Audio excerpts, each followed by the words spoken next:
Are you frustrated with all the guitars that are built at a factory that aren't up to the specs that you want? Are you looking to design and build your own custom guitar from sites like Warmoth? Well, this is my Telecaster Partscaster that I built a few years ago from parts from Warmoth and the Stratosphere. And while I absolutely love this guitar, there are a few things that I wish I did differently, that I wish I could go back in time, maybe save me a little bit of frustration, save me some money along the way. So today I'm going to share with you 8 mistakes that I made while building this guitar. There's one disastrous mistake that you can make when building out your Partscaster that will borderline make your guitar unplayable. But let's first start with some easy mistakes, and we'll get into that later in the video. In this first section, I'm going to talk about your expectations. So one of the coolest things, in my opinion, about Warmoth necks is that Fender actually signs off on the designs, meaning that all the Strat and Tele necks that you can get off of Warmoth are officially licensed by Fender themselves. Which in my naive mind at the time thought that was really cool and that the necks were exact replicas of Fender necks themselves. But boy, was I wrong. It is just the shape that they're signing off on. It does not mean it is an exact replica of a deep C or a modern V or whatever kind of necks that you can get from Fender. They are not the same. I figured that out the hard way when I put everything together at the end. But let me be clear, this neck by no means is bad. In fact, it's actually really, really good. I would say it is my second favorite neck that I own. But when I was speccing out that guitar neck, I was trying to get the exact copy of this neck here for my 2012 Fender Stratocaster Deluxe, which in my opinion has the best neck I have ever played on. And I'm not entirely sure that it is the best neck that I've ever played on in my life. It's just that for about 6 years, it's the only guitar that I had. So for 6 years, I only had one instrument to lean on and didn't really have anything else to compare it to other than occasionally going to my local guitar store. My hands just kind of molded to that guitar neck.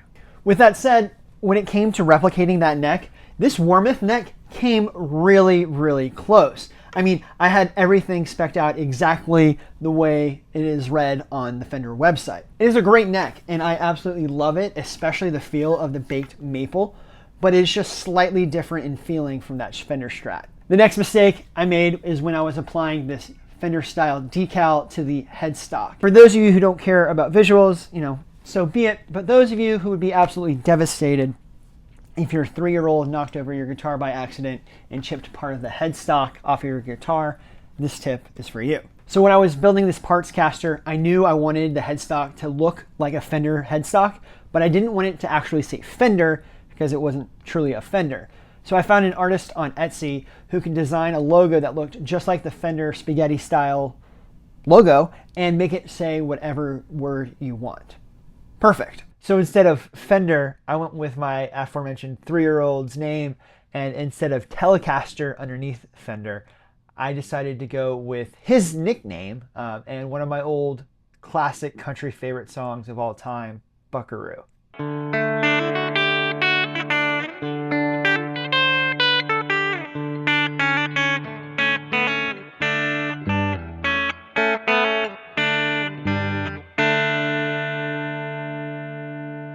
When the decal did come in, I realized that it wasn't a sticker and that I would actually have to figure out a way to seal it into the wood.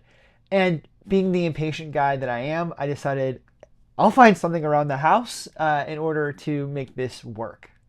And this was the early days of COVID, mind you, so I couldn't just go to Home Depot and get some clear coat. So instead, I decided to get my wife's clear coat nail polish and use that to bake it into the wood. And while it worked, and it still holds up to this day, you can tell that it wasn't applied professionally and with a detailed-oriented eye in mind.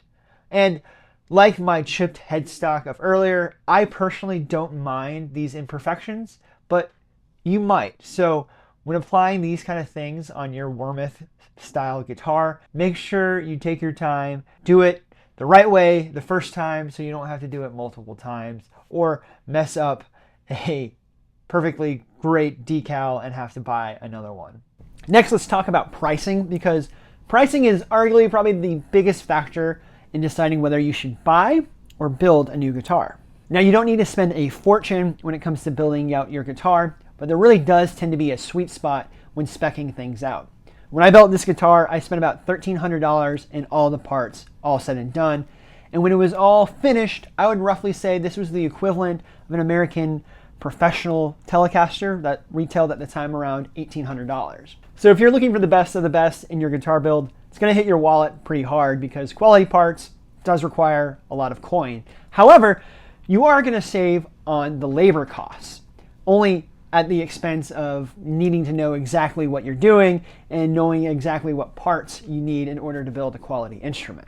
So one simple thing I did before starting out my build was list every feature and every part that I wanted to make sure that I bought all the right parts so it all fit together nicely and none of them were incompatible with one another.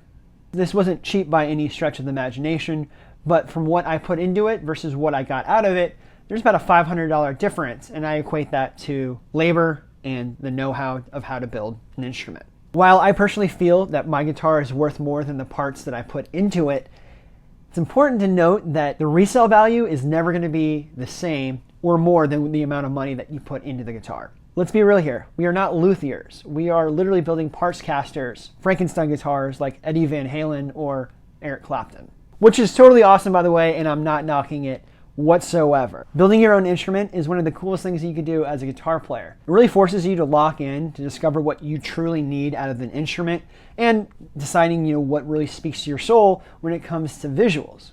And if you do it correctly, you'll have a fine instrument to show for afterwards. But honestly, if you're looking to build your own guitar to flip it and make some money, you're going to be sorely disappointed. Unless, of course, you can paint some really cool designs and sell them as artwork, not necessarily guitar focused. Building your own guitars are for those who are looking to save money, not make money. And like anything in life, you need to be aware of what you are purchasing.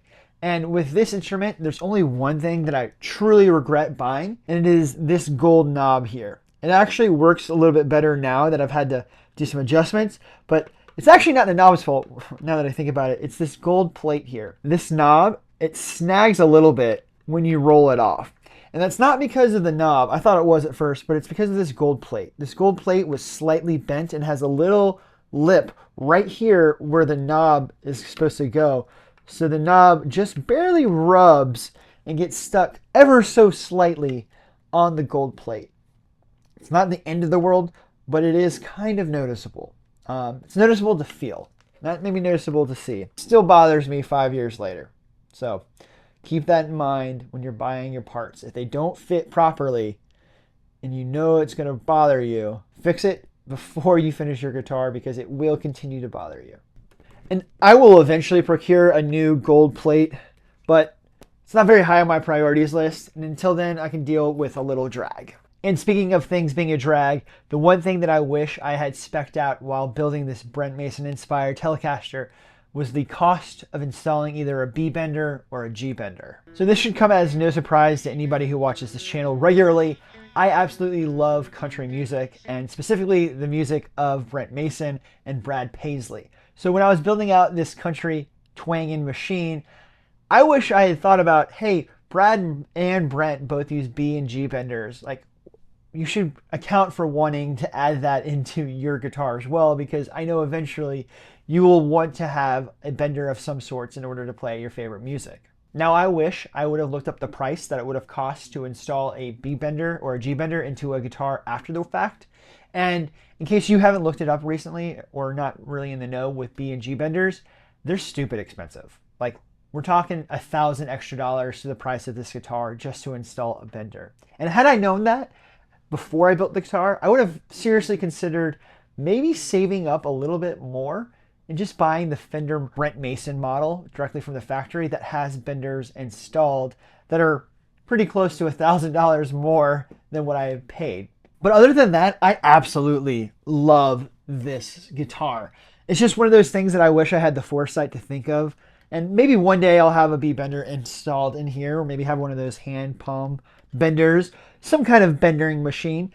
And my point being is you should make sure you're thinking of those kind of things in mind when you're building out and speccing out your guitars. Maybe it's not a B bender, maybe it's an Evertune guitar bridge, or maybe it's a Floyd Rose that you want to eventually add, or locking nuts, anything of that nature. Just make sure that you think of every aspect of the guitar before you start your build.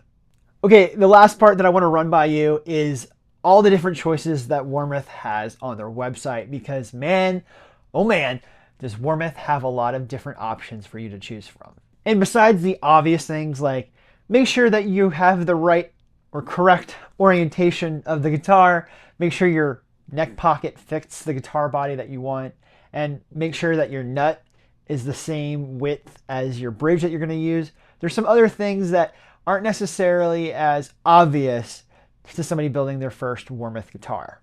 And bridging the gap here, the first thing you need to keep in mind is what kind of guitar bridge are you going to be using? On some guitars, like Les Pauls, for example, the answer is fairly obvious. That is, as long as you're building a traditional Les Paul style guitar. You're going to be using the stop tailpiece with the Tunomatic bridge. Maybe you're using the Nashville variant, and that's really what I'm talking about here, is the pre-drilled holes for your bridges. Can't really say the same for Fender that you can about Les Pauls, is that not all Fender bridges are built the same. And depending on your Telecaster model, some bridges have 3 screws, while other bridges have 4 screws. For me personally, I wanted to have my intonation perfectly dialed in, so I was planning on having a 6 individual saddle bridge. So in speccing out the neck for my guitar, I was planning on using the nut width, that of comparable size to the 6 saddle bridge. So those would marry up and match up perfectly. When it came time for installation of the entire guitar, I realized that the body that I had bought off of the Stratosphere was pre-drilled for the base plate of the bridge that had 4 screws with the 3 barrel saddles, not the 3 screws for the 6 saddle Telecasters, and that really sucked. Luckily, when I bought this body, it did come with this bridge and bridge plate, so I easily was able to return the 6 saddle bridge plate. However, the intonation wasn't going to be as nearly as perfect as I was planning on it. They sell these compensated brass barrels that you can easily just swap out for the normal ones, but it's not perfect. And hopefully you're starting to see the big picture here. When you're speccing out a guitar to build, make sure all the parts go together perfectly before pulling the trigger. Remember earlier in the video I said, so there's one disastrous mistake that you can make when building out your Partscaster that will borderline make your guitar unplayable. Well, that goes hand in hand with not overpaying and overbuying. And for me, that is this Irvana nut that I had installed by Warmoth. I had heard about Buzz Featon nuts, which are essentially compensated guitar nuts that allow you to get perfect intonation at a lot finer level, so you have perfect tuning up and down the neck. However, they only truly work when you have 6 individual saddles on the bridge that allow you to get that intonation dialed in perfectly. So I didn't realize this when I decided to go with the Irvana nut on the Warmoth website, which is essentially just a competitor to the Buzz Featon nut. And I certainly didn't realize that this body was going to be drilled for 3-barreled bridges, not 6 saddle bridges, which further compounds the problem. Luckily, this guitar works out perfectly once I was able to dial in and get it set up properly. And in case you don't know how to set up guitars and you're curious to learn, check out this video. It goes all over how to set up your guitar properly. I'll see you over there, and until next time, let the music play.